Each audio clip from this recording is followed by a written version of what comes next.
ख्वाहिशों का कोई अंत नहीं। एक अखबार वाला प्रातः काल लगभग 5 बजे जिस समय अखबार देने आता था, उस समय रमेश बाबू उसको अपने मकान की गैलरी में टहलते हुए मिल जाते थे। प्रतिदिन वह रमेश बाबू के आवास के मुख्य द्वार के सामने चलती साइकिल से निकलते हुए अखबार फेंकता और उनको नमस्ते बाबूजी बोलकर अभिवादन करता हुआ फर्राटे से आगे बढ़ जाता था।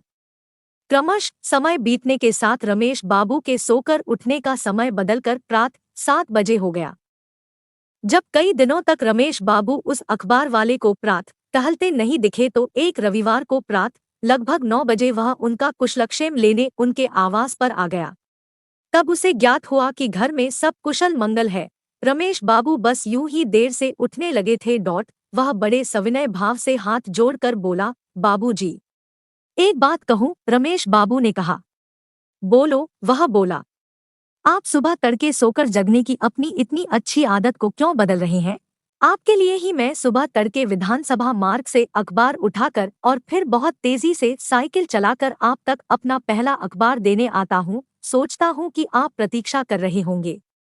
रमेश बाबू ने विस्मय से पूछा, अरे तुम विधानसभा मार्ग से अखबार लेकर आते हो इतनी दूर से? हाँ, सबसे पहला वितरण वहीं से प्रारंभ होता है, उसने उत्तर दिया।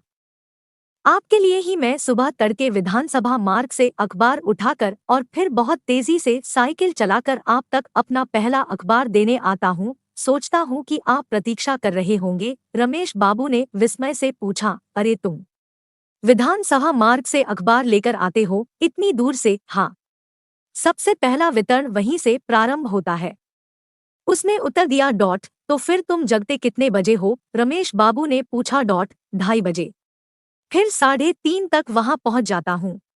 फिर? रमेश बाबू ने जानना चाहा। फिर लगभग 7 बजे अखबार बांटकर घर वापस आकर सो जाता हूँ। फिर 10 बजे कार्यालय। अब बच्चों को बड़ा करने के लिए ये सब तो करना ही होता है। रमेश बाबू कुछ पलों तक उसकी ओर देखते रह गए और फिर बोले, ठीक, तुम्हारे बहुमूल्य सुझाव को अवश्य ध्यान में रखूंगा।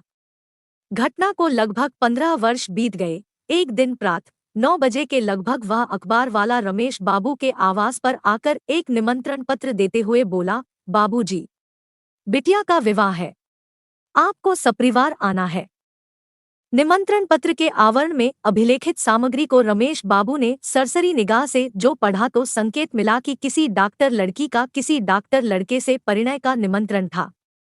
तो जाने कैसे उनके मुंह से निकल गया, तुम्हारी लड़की? उसने भी जाने उनके इस प्रश्न का क्या अर्थ निकाल लिया कि विस्मय के साथ बोला, कैसी बात कर रहे हैं बाबूजी?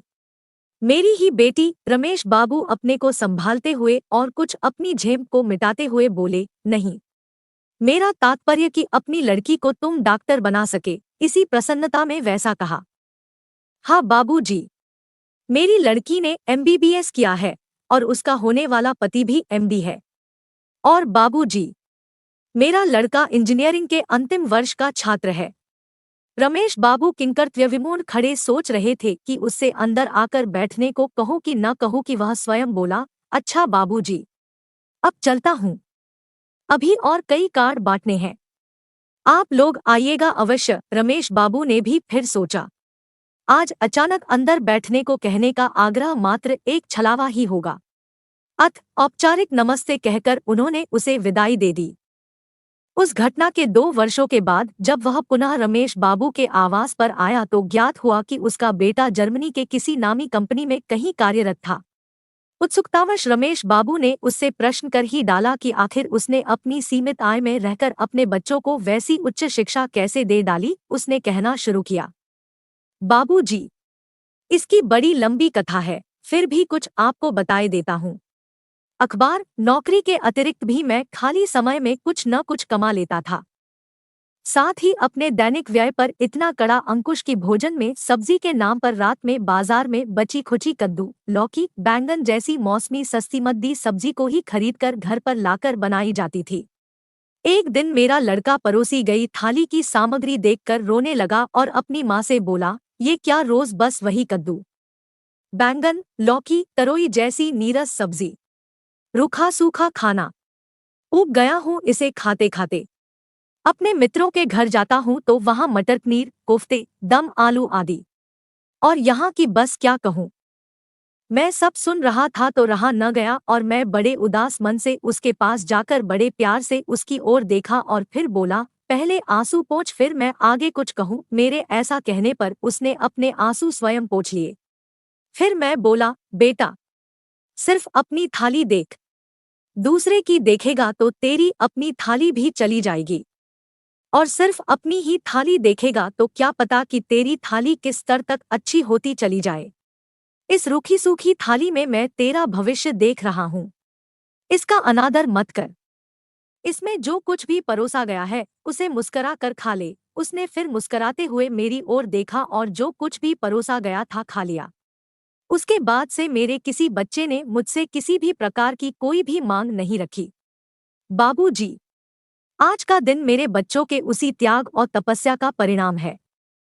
उसकी बातों को रमेश बाबू बड़ी तन्मयता के साथ लगातार चुपचाप सुनते रहे और बस यही सोचते रहे कि आज के बच्चों की कैसी मानसिकता है कि वे अपने अभिभावकों की हैसियत पर दृष्टि डाले बिना उन पर लगातार अपनी उटपटांग मांगों का दबाव डालते रहते हैं।